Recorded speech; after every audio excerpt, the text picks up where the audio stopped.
Sgt.B, what's good with you, bro? What's up, man? Man, Campus King DJ Sgt.B, man. Yeah, we in here. The engineer Sgt.B, man. Which one you love doing the most? It depends on the time of the year and what's the gig.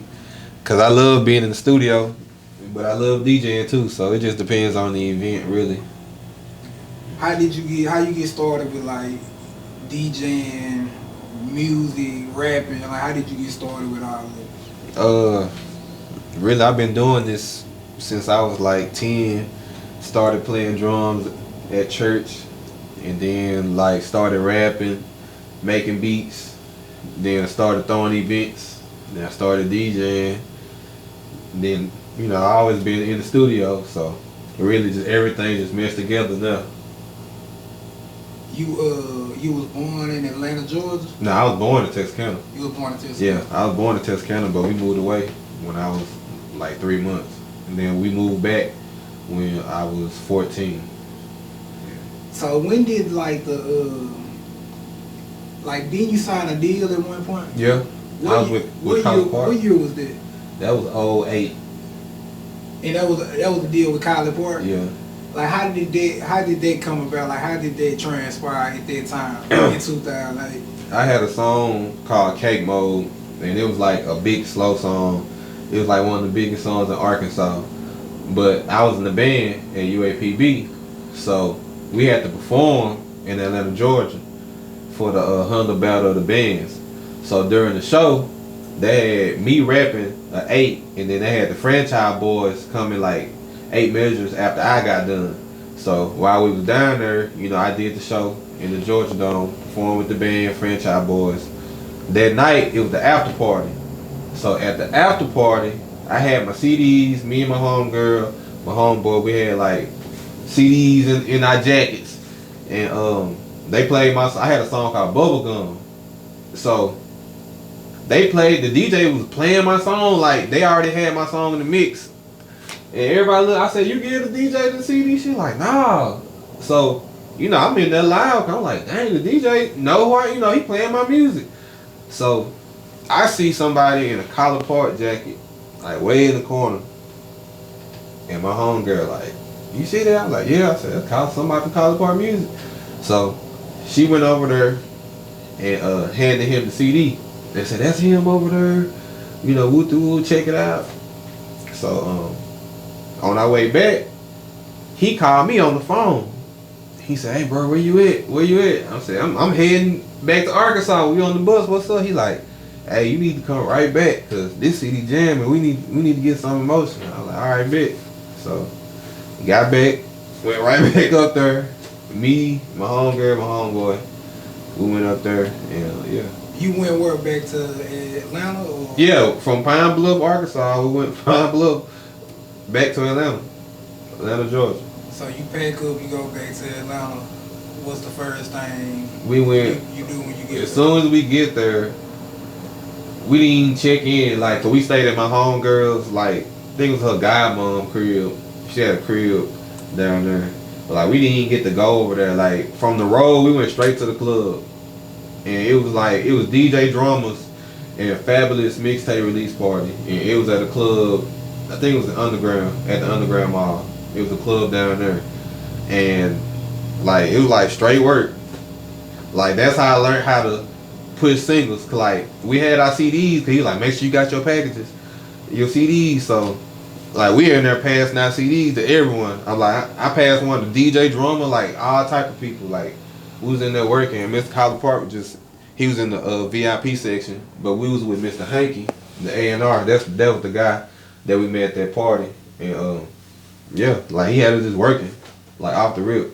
Was it like a management deal, or what? Like, was it just showing you love, showing you? Nah, it was more like management and artist development, and then it was gonna be like for artists. Like, that's what they was on. They was more like on artist development, and then you're the artist. Yeah. Cause that's how they did with like, well, Soulja Boy, he was already viral, but like Hurricane Chris, he was already viral. But like they had like more artists that they had in development, like VIC. He had that song Get Silly, but he got that song Wobble at the same time. Do you feel like it was something you was missing that you didn't have at the time? I didn't know what was going. I didn't know what I was doing. Like I was just out there freely. Yeah. Like I didn't have. I was just out there. How you was, what, 19 then? Yeah, I was 21. Yeah, I was 20, 21. Like, and I was in college. Like, I was exposed to a lot. You know, I didn't know what I was doing. I didn't have nobody helping me. You know, my parents tried, but they don't know anything about music. Like, you know, they're just your parents. You know, they're just looking out for you. Yeah.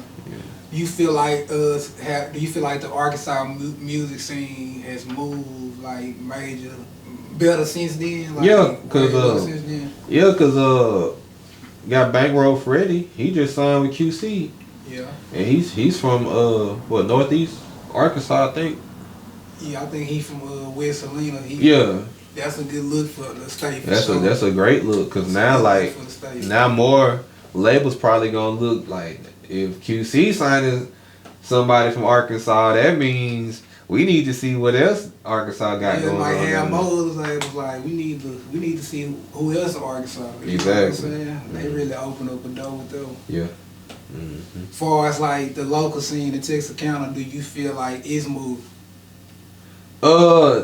It kind of slowed down, honestly, this year, cause I say 2018 was a boom. Like, I seen at least 3 Heat of HD videos, 3 to 5 a week.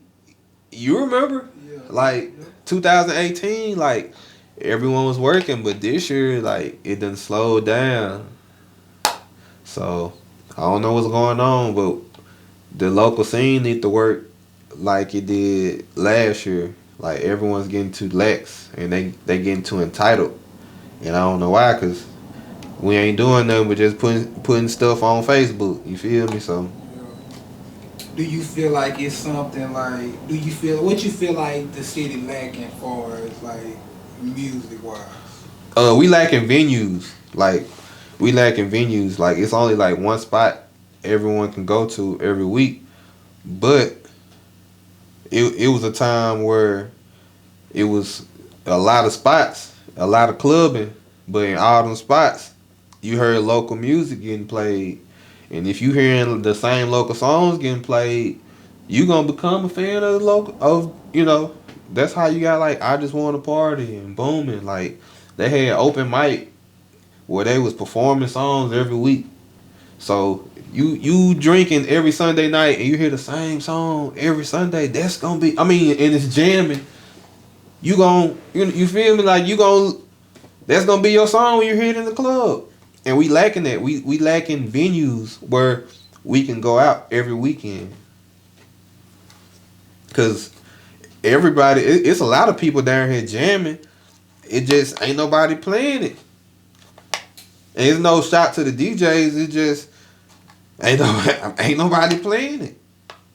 And there ain't nobody promoting their music either. Do you feel like anybody making hits in the city? Do you feel like it's hits that just ain't being heard in the city? Yeah. Or do you feel like it's a lot of hits that ain't been heard because it's sitting right here on the hard drive and the artists don't release it.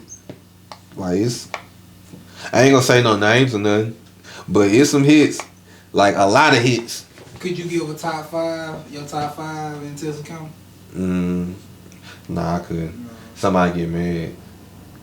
You feel like artists sensitive? Yeah. Yeah. Artists are real. It's not all artists, but it's a lot of sensitivity. I guess in a sense, everybody gonna be sensitive about their craft. You know what I'm saying, in a sense. But like, if you want to make it big, like you gotta have thick skin, because I done had people tell me in my face my music was trash. In my face, I had to sit there and take it. In Atlanta, Georgia, like a DJ, like I gave it to him. He listened to it. He like, man, this shit trash, y'all. This around the same time you. This is why on that night. Yeah. Like we club hopping. You know what I'm saying? Like he introduced me. Yeah, this Sgt.B. He out of Arkansas. Really from Texas, but he from Arkansas. all that. I give him the song, yeah, what the woo. And he listening to it, while the music playing, he got his headphones on. And it was 4 songs on it. He went through all 4 songs. He like, man, sorry, this shit trash, y'all. I said, okay, cool.